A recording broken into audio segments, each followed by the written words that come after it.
তোমাদের সবাইকে দাদার ক্লাসরুমে স্বাগতম জানাই।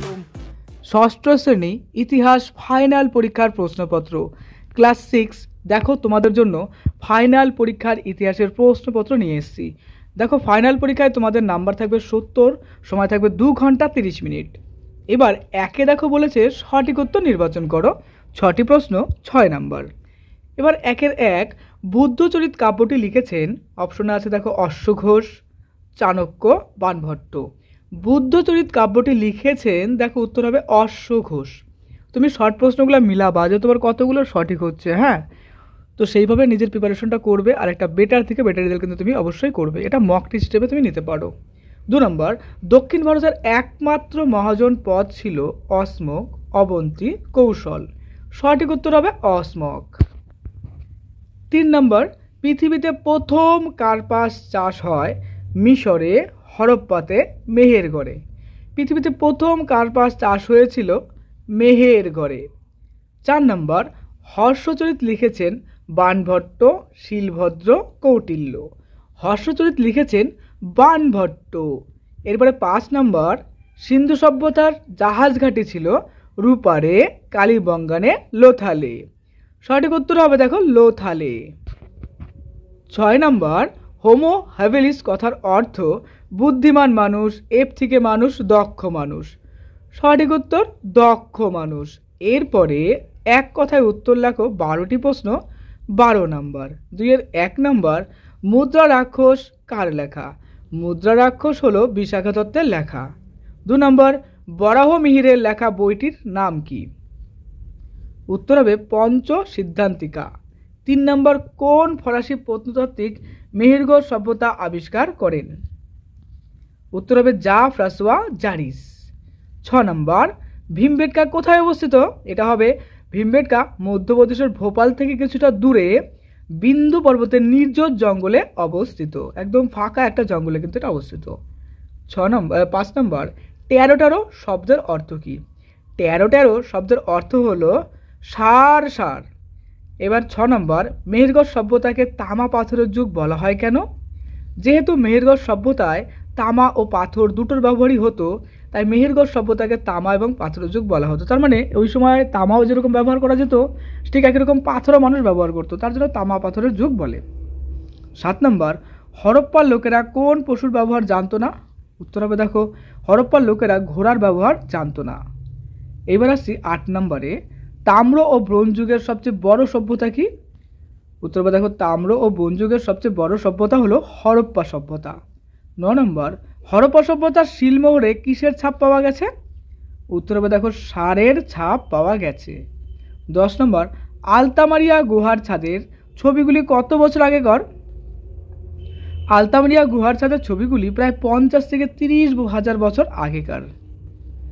কোন লিপির পাঠোদ্ধার সম্ভব হয়নি? এটা সবাই জানো, হরপ্পা সভ্যতার লিপির পাঠোদ্ধার সম্ভব হয়নি। প্রথম বৌদ্ধ সংহতি কোথায় হয়েছিল? প্রথম বৌদ্ধ সংহতি হয়েছিল রাজগৃহে।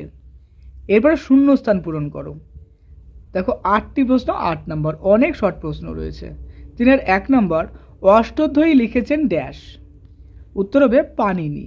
এরপর 2 নম্বর, প্রাচীনকালের নারীর উপাধ্যায় বলা হতো ড্যাশ, উপাধ্যায়। দেখো প্রাচীনকালের নারীর উপাধ্যায়, তাহলে উপাধ্যায় কি হবে? উপাধ্যায়া, তাই না? এরপর 3 নম্বর, ড্যাশ মহাদেশে পল্লব নামে পরিচিত। কারা মহাদেশে পল্লব নামে পরিচিত? উত্তর হবে পার্থীরা। 4 নম্বর, কারসাপন ছিল বহু প্রচলিত এক ধরনের ড্যাশ। এটা হবে এক ধরনের মুদ্রা।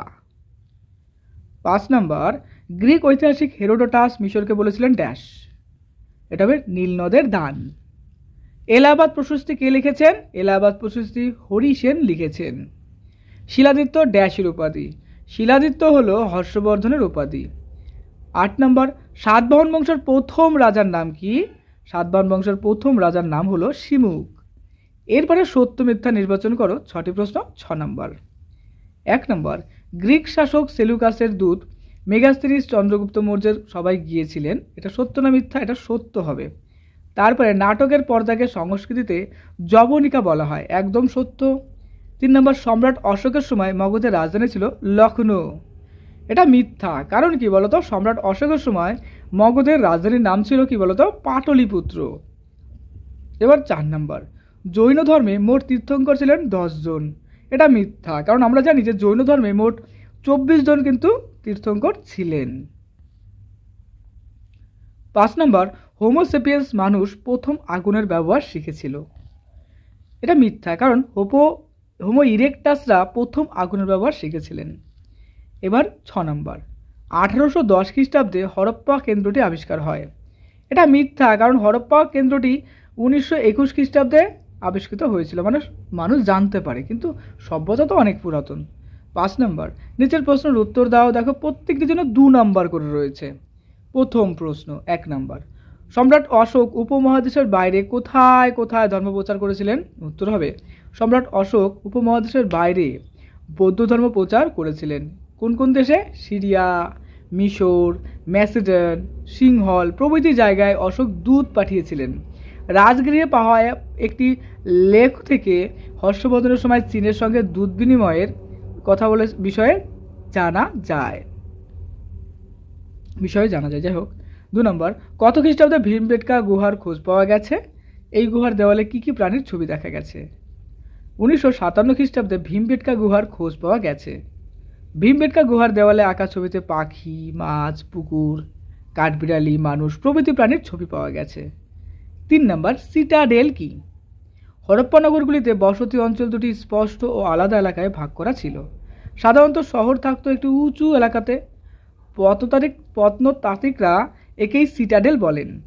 এই এলাকাটি একটা বানানো টিভির উপর অবস্থিত ছিল। সাধারণত টিভিটি আয়তাকার হতো।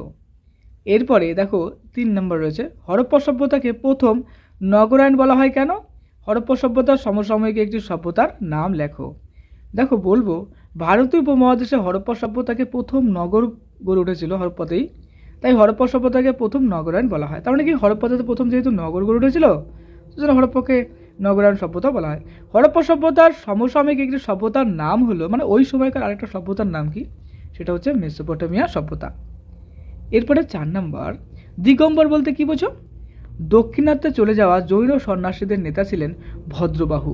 তিনি বর্ধমান মহাবীরের পথকেই কঠোরভাবে মেনে চলতেন। মহাবীরের মতোই ভদ্রবাহু ও তার অনুগামীরা কোনো পোশাক পরতেন না, এর জন্যই তাদের দিগম্বর বলা হয়। এরপরে 5 নম্বর, ইন্দো আর্য ভাষার সবথেকে পুরনো সাহিত্য কি? আটবিক কি? ইন্দো আর্য ভাষার সবথেকে পুরনো সাহিত্যিক ঋগ্বেদের আটবিক নামে। দেখো এখানে বলছে ইন্দো আর্য ভাষার সবথেকে পুরনো সাহিত্য হচ্ছে কি? ঋগ্বেদ। এটা একটা উত্তর হয়ে গেল। আটবিক মানে হলো বন। মৌর্য শাসন আমলে যারা বনে থাকতেন তাদেরকে এই আটবিক বলা হতো। আটবিকরা মৌর্য সাম্রাজ্যে নানা রকম গোলমাল পাকাতেন, মানে ঝামেলা করতেন। গোলমাল বলতে ঝামেলা। 6 নম্বর, নিচের প্রশ্নের উত্তর দাও। দেখো প্রথম প্রশ্ন রয়েছে, দেখো 3 নম্বরের প্রশ্ন সব। অগ্রহার ব্যবস্থা কি? তো আমরা লিখব, গুপ্ত আমলে বাংলায় পাওয়া তাম্রলেখগুলিতে জমি কেনাবেচার কথা জানা যায়। বহু ক্ষেত্রে একটি জমি প্রথমে কেনা হতো, তারপরে ওই জমি ব্রাহ্মণ বা বৌদ্ধ বিহারকে দান করা হতো। ওই দান করা জমিগুলি সাধারণত করের আওতায় পড়তো না। গুপ্ত ও গুপ্ত পরবর্তী আমলে ধর্মীয় উদ্দেশ্যে এই জমিদানকে অগ্রহার ব্যবস্থা বলা হয়। এই ব্যবস্থার ফলে জমিতে ব্যক্তি মালিকানা আরও বেড়েছিল। দান পাওয়া জমিতে কৃষি শ্রমিক নিয়োগ করা হতো। এরপর টিকা লেখো, অষ্টাঙ্গিক মার্গ। বুদ্ধ 4টি মূল উপদেশ দেন। প্রতিটি উপদেশকে বলা হয় আর্য সত্য। ওই 4টি উপদেশকে একসঙ্গে চতুরাসত্য বলা হতো। দুঃখ থেকে মুক্তি পাওয়ার জন্য 8টি উপায়ের কথা গৌতম বুদ্ধ বলেছিলেন। সেই 8টি উপায়কে একসঙ্গে বলা হয় অষ্টাঙ্গিক মার্গ। মার্গ মানে হলো পথ। 8টি পথকে তাই একসঙ্গে অষ্টাঙ্গিক মার্গ বলা হয়। 3 নম্বর, চতুর্জাম এবং পঞ্চম মহাব্রত সম্পর্কে যা জানো লিখো। চতুর্জাম ও পঞ্চম মহাব্রত। জৈন ধর্মে 4টি মূলনীতি অবশ্যই মেনে চলতে হতো। সেগুলি হলো কোনো প্রাণী হত্যা না করা, মিথ্যে কথা না বলা, অন্যের জিনিস ছিনিয়ে না নেওয়া, নিজের জন্য কোনো সম্পত্তি না করা।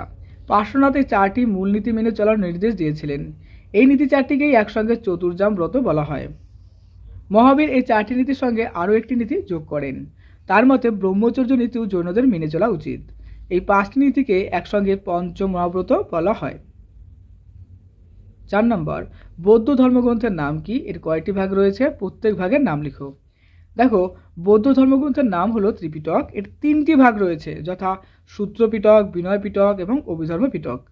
আর এই বৌদ্ধ ধর্মের যে গ্রন্থ ত্রিপিটক এটি কিন্তু পালি ভাষায় লিখিত। অনেক সময় প্রশ্ন হয় যে বৌদ্ধ ধর্মের ধর্মগ্রন্থটি কোন ভাষায় লেখা, আমরা বলবো পালি ভাষায়।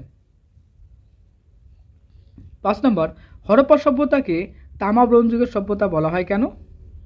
কোথায় স্নানাগারের নিদর্শন পাওয়া গেছে? কোন ভাষাগুলির সঙ্গে হরপ্পা সভ্যতার ভাষার মিল রয়েছে? যেহেতু হরপ্পা সভ্যতার মানুষ তামা ও ব্রোঞ্জের ব্যবহার জানতো, তাই হরপ্পা সভ্যতাকে তামা ও ব্রোঞ্জ যুগের সভ্যতা বলা হয়। মহেঞ্জোদারোতে স্নানাগার পাওয়া গেছে। দ্রাবিড় ভাষাগুলির সঙ্গে হরপ্পা সভ্যতার ভাষার বেশ মিল রয়েছে। তোমাদের ইতিহাস বইতে 42 পৃষ্ঠাতে পেয়ে যাবে এটা। এরপরে 7 নম্বর দেখো বলেছে যে কোনো 3টি প্রশ্নের উত্তর দাও, 3 5 15 নম্বর। ক নম্বর, টিকা লেখো গান্ধার শিল্প। গান্ধার প্রদেশে নানা কারণে বিভিন্ন জাতির মেলামেশার সুযোগ ছিল, সেই মেলামেশার ছাপ ওই অঞ্চলের শিল্প পড়েছিল।